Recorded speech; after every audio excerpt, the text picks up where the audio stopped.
রাষ্ট্রপতি হিসেবে শপথ নিলেন হাফিজ উদ্দিন আহমেদ। শপথ অনুষ্ঠানে নবনির্বাচিত রাষ্ট্রপতিকে শপথ বাক্য পাঠ করান প্রধানমন্ত্রী তারেক রহমান। দুর্নীতিবাজদের রাতের ঘুম রীতিমতো হারাম হয়ে গেছে, কারণ তিনি কোনো সাধারণ নেতা নন। তিনি একাই 100 স্পিকারের চেয়ারে বসে তিনি এমন এক ভেলকি দেখিয়েছেন যা দেশের রাজনীতিতে কেউ স্বপ্নেও ভাবেনি। বঙ্গভবনের লাল গালিচায় পা রাখতে যাচ্ছেন এই আপসহীন নেতা। রাজনীতিতে তারেক রহমানের এই এক মাস্টার স্ট্রোক কি বদলে দেবে পুরো বাংলাদেশের হিসেব নিকেশ? রাষ্ট্রপতি মোহাম্মদ শাহাবুদ্দিন ইন্তেকাল করেছেন। ইন্না লিল্লাহি ওয়া ইন্না ইলাইহি রাজিউন। রোববার ভোররাতে তিনি শেষ নিঃশ্বাস ত্যাগ করেন। অসুস্থতার কারণে রাজধানীর একটি বেসরকারি হাসপাতালে চিকিৎসাধীন ছিলেন তিনি। ভারত শেখ হাসিনাকে বের করে দিচ্ছেন, এমনকি শুধু শেখ হাসিনাকে নয়, আওয়ামী লীগের যত নেতাকর্মী ভারতে আশ্রয় নিয়েছে প্রত্যেককে বের করে দিচ্ছেন 3টি কারণে। আজ আমি এই 3টি কারণে বলবো কি কি কারণে শেখ হাসিনাকে বের করে দিচ্ছে ভারত। ও বাবা, এখন আমাদের কি হবে? রংপুর বিভাগকে আমরা দখল করতে পারবো না? এই পুষ্কে বাংলাদেশ এত বড় সাহস কোথায় পেল? এভাবেই ভারতের গা জ্বলা শুরু হয়ে গেছে। বাংলাদেশ এই মুহূর্তে এমন এক সাহসী পদক্ষেপ নিয়েছে যেটা শুনে ভারতের থিঙ্ক ট্যাঙ্কারদের মধ্যে আর ঘুম বলে কোনো জিনিস নেই। তারা এই মুহূর্তে চরম চিন্তায় পড়ে গেছে এই পুষ্কে বাংলাদেশ কিভাবে সাহস দেখাতে পারলো তারা ড্রোন কারখানা তৈরি করার। এমন এক ওলটপালট ঘটনা ঘটে যাবে তা বোধহয় দিল্লির নীতি নির্ধারকরা স্বপ্নেও ভাবেন নাই। প্রধানমন্ত্রী তারেক রহমান এমন এক কিস্তিমাত করেছেন যা দেখে রীতিমতো চোখ কপালে উঠেছে বিশ্বের মোড়লদের। আসসালামু আলাইকুম দর্শক, বর্তমান সময়ে রাজনৈতিক পরিস্থিতি বা প্রেক্ষাপটকে বিশ্লেষণ করে আপনাদের সামনে বেশ কিছু গুরুত্বপূর্ণ ভিডিও ফুটেজ নিয়ে হাজির হয়েছি। দর্শক, আমি আশা করছি আপনারা সেটা ভিডিও শুরুটা দেখেই বুঝতে পেরেছেন। তাই বলবো, যারা ভিডিওটি অন করেছেন তারা অবশ্যই নিউজটি না টেনে সম্পূর্ণ মনোযোগ সহকারে দেখবেন, তাহলে এই মূল বিষয়গুলো বা আসল ঘটনাগুলো জানতে বা বুঝতে পারবেন। তো প্রিয় দর্শক, আমি আর বেশি কথা বাড়াবো না। আমি ভিডিও শুরুতেই আপনাদের যে ভিডিওগুলোর অংশ বিশেষ দেখিয়ে শুরু করেছিলাম সেই ভিডিওগুলোর বিস্তারিত আলোচনা দেখাবো। তবে তার আগে বলি, যারা এখনো চ্যানেলটি সাবস্ক্রাইব করেননি সকলে চ্যানেলটি সাবস্ক্রাইব করে পাশে থাকা বেল আইকনটি বাজিয়ে দিবেন। আর যারা ইতিমধ্যে সাবস্ক্রাইব করে রেখেছেন তাদের সকলকে অসংখ্য ধন্যবাদ। তো চলুন একটি লাইক দিয়ে আমরা ধারাবাহিকভাবে সবগুলো ভিডিওর বিস্তারিত আলোচনা দেখে আসি। তিনি কোনো সাধারণ নেতা নন। তিনি একাই 100 স্পিকারের চেয়ারে বসে তিনি এমন এক ভেলকি দেখিয়েছেন যা দেশের রাজনীতিতে কেউ স্বপ্নেও ভাবেনি। নিজের দলের লোক হলেও দুর্নীতিবাজ আর মিথ্যাবাদীদের তিনি ছাড় দিচ্ছেন না এক চুলো। আর এবার খোদ রাজনৈতিক অঙ্গনে কান পাতলেই শোনা যাচ্ছে এক বিশাল গুঞ্জন। স্পিকারের চেয়ার ছেড়ে এবার কি তবে সরাসরি বঙ্গভবনের লাল গালিচায় পা রাখতে যাচ্ছেন এই আপসহীন নেতা? রাষ্ট্রপতি হিসেবে কি তবে মেজর হাফিজকে বেছে নিতে যাচ্ছেন তারেক রহমান?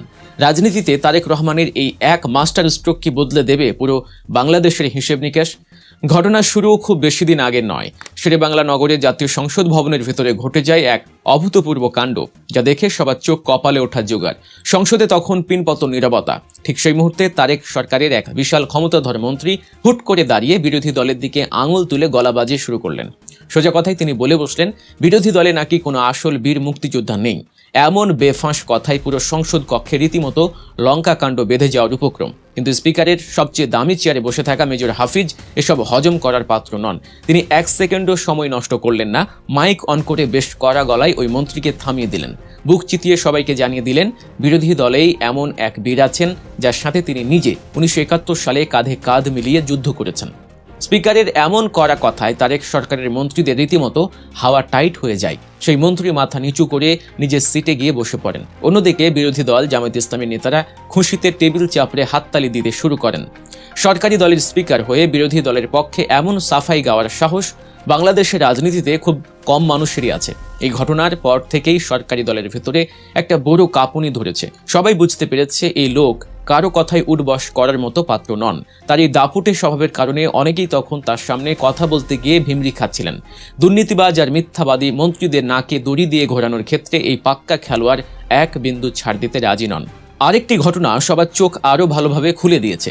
একজন ক্ষমতাধর মন্ত্রী সংসদে দাঁড়িয়ে প্রতিশ্রুতি দিয়েছিলেন যে আগামী 1 তারিখের মধ্যে গ্যাস সংকটের বিশাল সমাধান তিনি করে ফেলবেন। কিন্তু বাস্তবে সেই 1 তারিখ পার হয়ে গেলেও গ্যাস সমস্যার কোনো সমাধান হয়নি। সেই মন্ত্রী যখন আবার সংসদে নিজের দফতরের ফাইল নিয়ে মাতব্বরি দেখাতে মাইক হাতে নিলেন, স্পিকার মেজর হাফিজ তাকে মাঝপথেই থামিয়ে দিলেন। পুরো দেশের সামনে তাকে এমন এক জবর শিক্ষা দিলেন যা দেখে সবার চক্ষু চড়ক গাছ। তিনি ওই মন্ত্রীকে সোজা কথায় মনে করিয়ে দিলেন, সংসদের প্রতি মিনিটে জনগণের অন্তত 2 লাখ টাকা খরচ হয়। তাই সেখানে দাঁড়িয়ে ফাঁকা বুলি বা মিথ্যা প্রতিশ্রুতি দিয়ে পার পাওয়ার কোনো সুযোগ নেই। জনগণের ট্যাক্সের টাকায় চলা এই সংসদে ছিনিমিনি খেলার কোনো অধিকার আর কারণে তিনি যত বড় নেতাই হন না কেন। তারেক সরকারের মন্ত্রীরাও এখন স্পিকারের সামনে কথা বলতে গেলে রীতিমতো ঘাম ছুটিয়ে ফেলেন। দীর্ঘ 40 বছরের রাজনৈতিক ক্যারিয়ারে এই মানুষটির দুর্নীতির এক কানাকড়িও কেউ স্পর্শ করতে পারেনি। আর ঠিক এই পাহাড় সমান সততাই দুর্নীতিবাজদের গলার কাঁটা হয়ে দাঁড়িয়েছে। আর তারা ভালো করেই জানে মেজর হাফিজের মতো একজন নেতা যদি একবার রাষ্ট্রপতির চেয়ারে বসতে পারেন তবে তাদের দুর্নীতির রাজত্ব চিরতরে মাটিতে মিশে যাবে। অতীতের দিনগুলোর দিকে তাকালে বোঝা যায়, বিশেষ করে হাসিনার আমলে স্পিকারের চেয়ার মানেই ছিল সরকারি দলের যা ইচ্ছা তাই করার একটা হাতিয়ার। কিন্তু তারেক সাহেবের সরকারে এসে মেজর হাফিজ সেই পুরনো আর নোংরা নিয়মকে পুরোপুরি বুড়ো আঙুল দেখিয়ে এক নতুন ইতিহাস তৈরি করেছেন। তিনি দেখিয়ে দিয়েছেন নিরপেক্ষতা কাকে বলে। এই ধারাবাহিকতায় সরকারি দলের কেউ বিরোধী দলের কাউকে অন্যায়ভাবে আক্রমণ করলে স্পিকার নিজে ঢাল হয়ে দাঁড়িয়ে যান। ক্ষমতার অহংকারে অন্ধ হয়ে যে কেউ উল্টোপাল্টা বকার চেষ্টা করলে তাকে নাকানি চুবানি খাওয়াতে তিনি একটুও পিছপা হন না। উল্টো তার এই কড়া শাসনে স্বরাষ্ট্রমন্ত্রী সালাউদ্দিন আহমেদ কিংবা তুখোর বক্তা আন্দালিব রহমান পার্থ কেউই ছাড় পাননি। ভুল বা অন্যায়ের ক্ষেত্রে তিনি পদের কোনো বাছ বিচার করেন না। তার কাছে মন্ত্রী আর সাধারণ সংসদ সদস্য একদম সমান। সবচেয়ে বড় চমকটা তিনি দিয়েছেন জামায়াতে ইসলামীকে নিয়ে। রাজনৈতিক অঙ্গনে জামায়াতকে নিয়ে যখন নানা রকমের কাদা ছোঁড়াছুড়ি চলে তখন এই নেতা সত্যের খাতিরে প্রকাশ্যে ঘোষণা দিয়েছিলেন জামায়াতে ইসলামী দেশের সবচেয়ে সুশৃঙ্খল রাজনৈতিক দল। সরকারি দলের এত বড় পদ থেকে বিরোধী দলের এমন প্রশংসা করার সাহস কেবল এই বীরের পক্ষে সম্ভব। তবে মেজর হাফিজের আজকের এই সমতায় বা চূড়ায় পৌঁছানোর পথটা মোটেও সহজ ছিল না।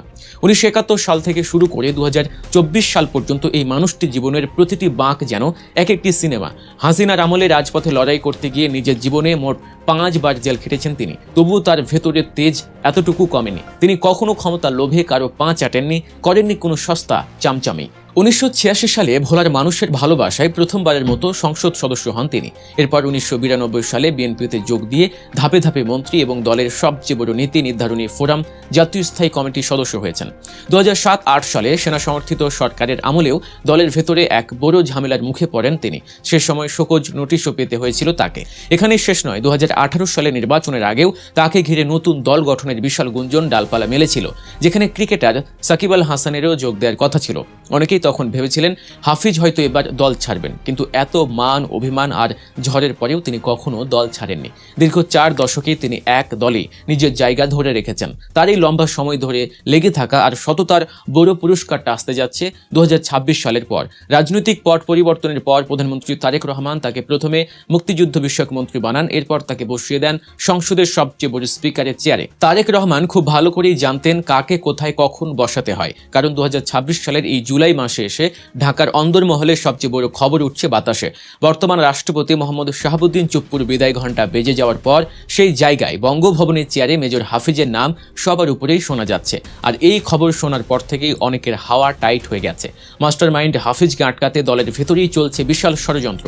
এমনকি মির্জা ফখরুল ইসলাম আলমগীরের মতো দলের পুরনো নেতারাও ভেতরে ভেতরে অনেক কলকাঠি নাড়ছেন।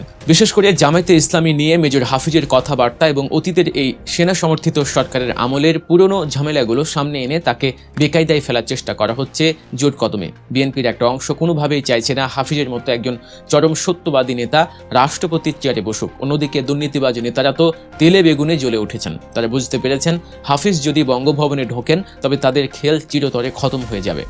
সবাই যখন মেজর হাফিজকে আটকাতে ব্যস্ত, ঠিক তখনই সবার চোখ প্রধানমন্ত্রী তারেক রহমানের দিকে। এমন এক পাক্কা খেলোয়াড় রাষ্ট্রপতির চেয়ারে বসলে পুরো দেশের হিসাব নিকাশ একদম বদলে যাবে। মির্জা ফখরুলের আপত্তি আর দুর্নীতিবাজদের ভয়কে পাত্তা না দিয়ে তারেক রহমান কি সত্যি মেজর হাফিজকে তুরুপের তাস বানাবেন? স্পিকারের এই দাপট কি এবার সত্যি বঙ্গভবনের লাল গালিচায় পা রাখবে? দর্শক, রাজনীতিতে আসলে শেষ কথা বলে কিছু নেই। তবে আপনার কি মনে হয়, মেজর হাফিজউদ্দিন আহমেদ কি রাষ্ট্রপতি হিসেবে বঙ্গভবনের পরবর্তী অভিভাবক হিসেবে যোগ্য, নাকি মির্জা ফখরুলের আপত্তিতেই আটকে যাবে তার ভাগ্য? ভারত শেখ হাসিনাকে বের করে দিচ্ছেন, এমনকি শুধু শেখ হাসিনাকে নয়, আওয়ামী লীগের যত নেতাকর্মী ভারতে আশ্রয় নিয়েছে প্রত্যেককে বের করে দিচ্ছেন 3টি কারণে। আজ আমি এই 3টি কারণে বলবো কি কি কারণে শেখ হাসিনাকে বের করে দিচ্ছে ভারত।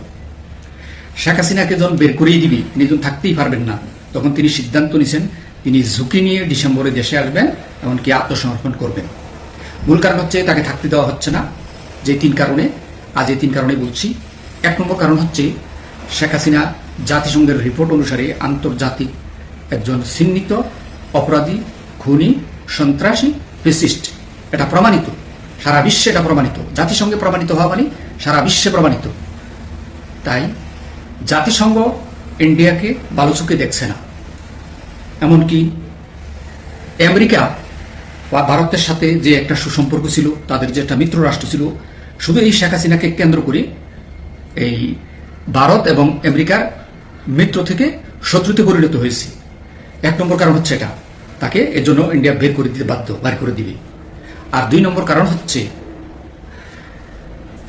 কারণ হলো শেখ হাসিনাকে বের করে দেওয়ার যে বাংলাদেশের সাথে ইন্ডিয়ার যে সুসম্পর্ক ছিল, সেই সুসম্পর্ক এখন দুঃসম্পর্কে পরিণত হয়েছে। মিত্র থেকে এখন শত্রুতে পরিণত হয়েছে। বাংলাদেশ থেকে ইন্ডিয়া যত দূরে যাবে, যত সম্পর্ক খারাপ হবে, ততই বাংলাদেশে চীন এবং পাকিস্তান তারা আধিপত্য বিস্তার করবে। তখন ভারত বেকায়দায় পড়ে যাবে, ভারতের সমস্যা হবে। সেই জন্য তাকে বের করে দিবে, এর দুই নম্বর কারণ।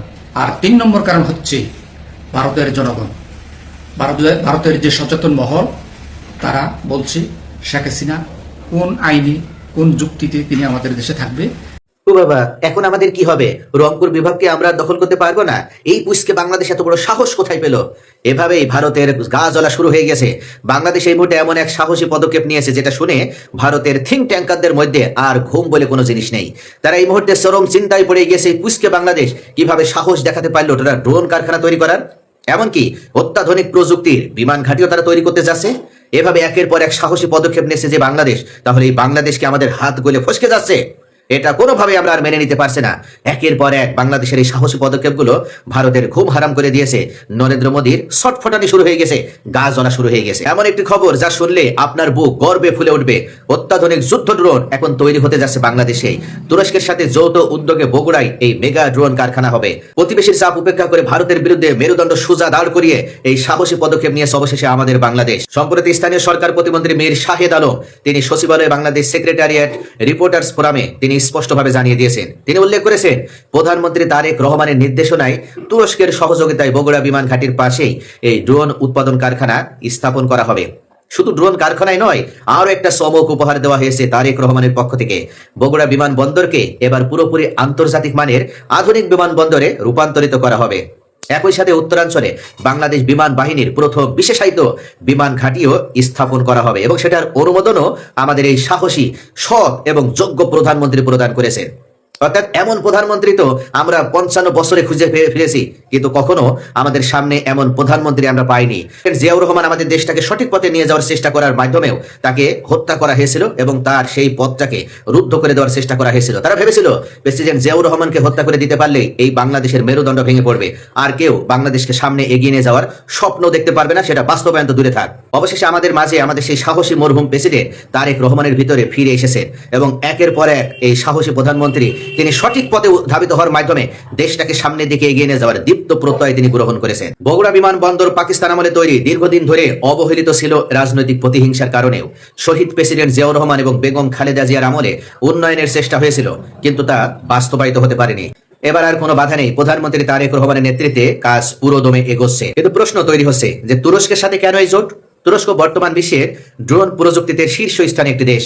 বাইরাক্তার টেকনোলজির বাইরাক্তার টিবিটি ড্রোন ইতিমধ্যে নাগোর্নো কারাবাখ, ইউক্রেন সহ বিভিন্ন যুদ্ধক্ষেত্রে অসাধারণ সাফল্য দেখিয়েছে। বাংলাদেশ সেনাবাহিনী ইতিমধ্যে টিবিটি ড্রোন কিনেছে এবং সফলভাবে ব্যবহারও করেছে। এখন যৌথ উৎপাদনের মাধ্যমে দেশীয় কারখানার ড্রোন তৈরি, রক্ষণাবেক্ষণ এবং আপগ্রেড করাও সম্ভব হবে।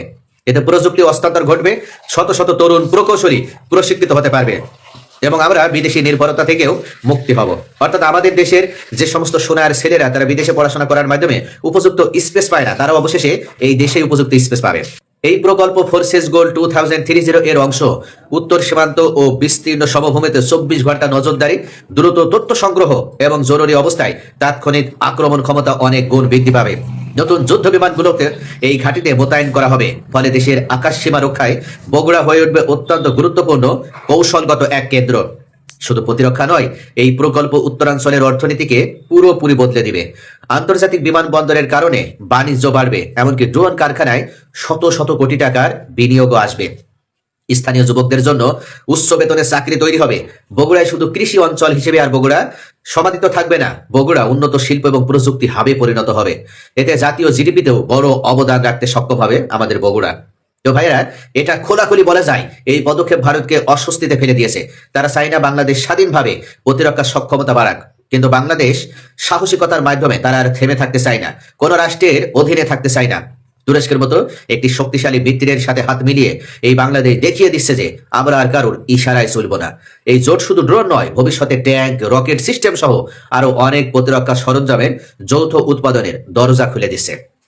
তবে এই মুহূর্তে প্রতিবেশীরা যত চাপ দিক এবং প্রতিবেশীরা যত উদ্বিগ্নতা দেখাক এবং বাংলাদেশকে যত নীল নকশা বাস্তবায়ন করার ষড়যন্ত্র করুক না কেন, কোনোভাবে সেটা তারা বাস্তবায়ন করতে পারবে না। কারণ এই বাংলাদেশ এমন একটা দেশ, ছোট্ট ভূখণ্ড হতে পারে, কিন্তু এই রাষ্ট্রে 20 কোটি বাঘের বসবাস। ঠিক যেমন ইরানি জনগণ তারা একতা রক্ষা করার মাধ্যমে, ইউনিটি বজায় রাখার মাধ্যমে আমেরিকা এবং ইসরায়েলের মতন শক্তিশালী রাষ্ট্রের 20 দাঁত ভেঙে দিতে পেরেছে, তাদের সেই দানবীয় মাথা কেটে নিতে পেরেছে, সেম একইভাবে বাংলাদেশও জানে কিভাবে ভারত নামক শত্রু রাষ্ট্রের মুখোমুখি দাঁড়িয়ে বা অন্য যে কোনো রাষ্ট্র বাংলাদেশের সাথে যারাই শত্রুতা করার চেষ্টা করবে তাদের 20 দাঁত ভেঙে ফেলতে হয়। তাই কখনো আর কেউ বাংলাদেশকে নিয়ে শুধু কোনো ধরনের সামান্য পরিমাণে ষড়যন্ত্র করার চেষ্টা করে বা সামান্য পরিমাণও চেষ্টা দেখাতে যায়, তাহলে তাদের সেই 20 দাঁত তো শুধু ভেঙেই ফেলা হবে তা কিন্তু নয়, তাদের বুকে লাথি মেরে এই দেশের 1 ইঞ্চ মাটি ছিনিয়ে নিতে দেওয়া হবে না। তাদেরকে উপর্যুপরি মাথা কেটে তাদের একেবারে মুন্ডুপাথীন করা হবে, তাদের ষড়যন্ত্রের নীল নকশা সমূলে উৎপাটন করে দেওয়া হবে। এই বাংলাদেশ এমন এক সাহসী বাংলাদেশে পরিণত হয়েছে যার কারণে তারা অবশেষে এই শক্তিশালী পদক্ষেপ গ্রহণ করেছে। প্রতিবেশীদের চাপের মুখেই এই ধরনের স্বাধীন পদক্ষেপ আমাদের সার্বভৌমত্বকেও আরো মজবুত করবে। বে অফ বেঙ্গলের শক্তি ভারসাম্য বদলে যাবে এই একটি সিদ্ধান্তেই। বাংলাদেশ এখন এক নতুন যুগে প্রবেশ করেছে। তুরস্কের সাথে এই যৌথ উদ্যোগ প্রমাণ করে দিয়েছে আমরাও স্বপ্ন দেখতে জানি এবং সেই স্বপ্ন বাস্তবায়নও করতে পারি। কোনো বাধার মুখেই আমাদের স্বপ্ন বাস্তবায়ন থেমে থাকবে না। এই ড্রোন কারখানা শুধু একটা প্রকল্পই নয়, এটা আমাদের আত্মনির্ভরশীলতার প্রতীক। আপনাদের কাছে এখন প্রশ্ন, এই সাহসী পদক্ষেপকে আপনারা কিভাবে দেখছেন? ভারতের অস্বস্তির মুখে তুরস্কের সাথে এই জোট কি আমাদের প্রতিরক্ষা খাতকে নতুন উচ্চতায় নিয়ে যেতে সক্ষম হবে? সত্যিকার অর্থে বাংলাদেশ কি পরনির্ভরশীলতা প্রতিরক্ষা খাত থেকে বের হয়েছে তারা এই আধুনিক এমনকি এই বিমান ঘাঁটি তৈরি করার মাধ্যমে উত্তরবঙ্গে তারা গুরুত্বপূর্ণ ভূমিকা পালন করতে পারবে? এই মুহূর্তে ভূ রাজনৈতিক বিশ্লেষকগণ উল্লেখ করেছে এই একটি মাত্র বিমান ঘাঁটি তৈরির মাধ্যমে বাংলাদেশ 3টা উদ্দেশ্য সাধন করতে পারবে। 1 নম্বর, রংপুরকে যারা ছিনিয়ে নেওয়ার ষড়যন্ত্র করছে তাদের সেই ষড়যন্ত্রের 20 দাঁত ভেঙে দিতে পারবে। 2 নম্বর, বাংলাদেশের 1 ইঞ্চি মাটিও আর কেউ দখল করে নিয়ে বাংলাদেশের প্রতিরক্ষা খাতকে দুর্বল ভেবে বাংলাদেশের আকাশ সীমায় কেউ দাদাগিরি দেখাতে পারবে না।